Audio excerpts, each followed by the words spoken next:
ভোগালী বিহু উদযাপন বোকাখাত নগৰৰ লাখুটিখুন্দা উন্নয়ন সমিতিৰ উদ্যোগত নগৰৰ ৯ নম্বৰ ৱাৰ্ডত ভোগালী বিহু উদযাপন কৰা হয়। পুৱা মেজিৰ সন্মুখত সমূহীয়া সেৱাৰ লগতে পতাকা উত্তোলন কৰে বিহু উদযাপন সমিতিৰ সভাপতি মিহিৰাম ডেকাই।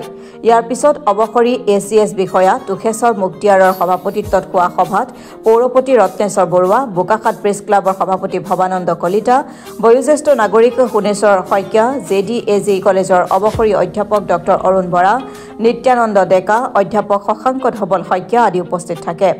কৃতি ছাত্ৰ-ছাত্ৰীসকলক সম্বৰ্ধনা জনোৱাৰ লগতে কণী যুঁজ খেলা, পিঠা প্ৰতিযোগিতাও অনুষ্ঠিত হয়।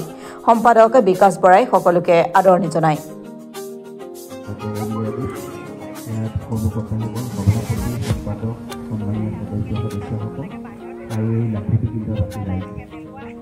প্ৰথমতে আপোনালোকক সকলোকে ভোগালী বিহু উপলক্ষে শুভেচ্ছা জ্ঞাপন কৰিছোঁ।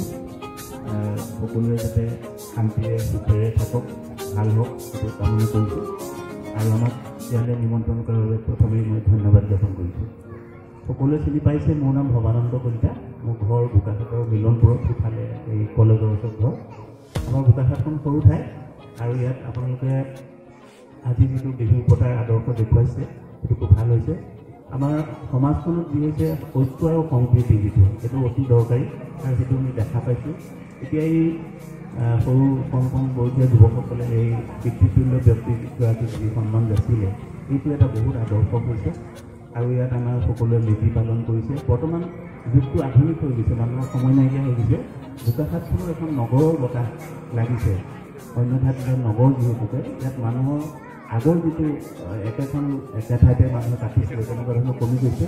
এতিয়া সাধাৰণতে 3 ঘৰ 4 ঘৰ মানুহ গোট খাই পেলাই সাধাৰণতে পাতে। কিন্তু এটা সময় আছিলে যে মাঘৰ বিহু বা ভোগালী বিহুত এখন ভেলাঘৰ সাজে, পুহ মাহতে মানুহে নৰা কাটি পেলাই ভেলাঘৰ সাজে, সুন্দৰকৈ পাতে।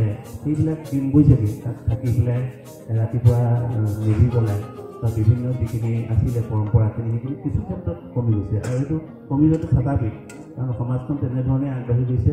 সময়ৰ পৰিৱৰ্তনৰ লগে লগে মানুহে পৰিৱৰ্তন হৈ আহিছে।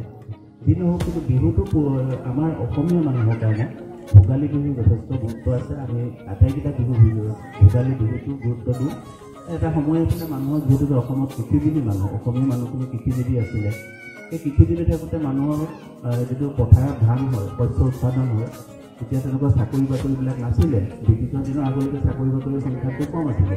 তেতিয়া মানুহে সেই যিটো মনৰ আনন্দ যে বাৰীত ভঁৰালত ধান আছে বা বস্তু আছে, তেতিয়া সেই আনন্দত সাধাৰণতে এনেকুৱা ধৰণৰ মাঘৰ যিটো মানে মকৰ সংক্ৰান্তি, যিটো দুমাহী বা এইটো মানে গোটেই ভাৰতবৰ্ষতে পালন কৰে তেনেকুৱা ধৰণৰ আছে আৰু সেই দিনটো পালন কৰি আহিছে।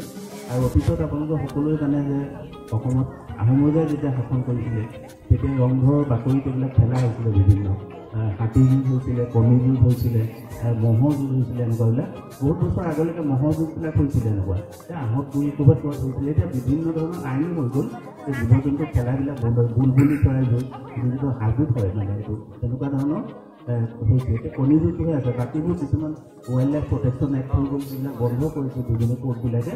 সেইটো কমি গ'লগৈ মানে এতিয়া। কিন্তু সেই আনন্দবিলাক এতিয়া নাই। কিন্তু অসমীয়া মানুহটো তেজত আছে। অসমীয়া মানুহজন যদি আমেৰিকাতো বসবাস কৰে, বিহুৰ দিনা ঘৰলৈ মনত পৰে। মোৰ যে আজি ঘৰত আজি আমাৰ তাত তেনেকুৱা বিহু হয়, এই যিটো জ্বলোৱা বিহু খৰি বা পৰ্যাপ্ত খৰিও আছিলে তেতিয়া, বাঁহৰ এইবিলাক সেইবিলাক। বোকাখাতৰ পৰা ভৱানন্দ কলিতা, ৰিপৰ্ট অসম টুডে।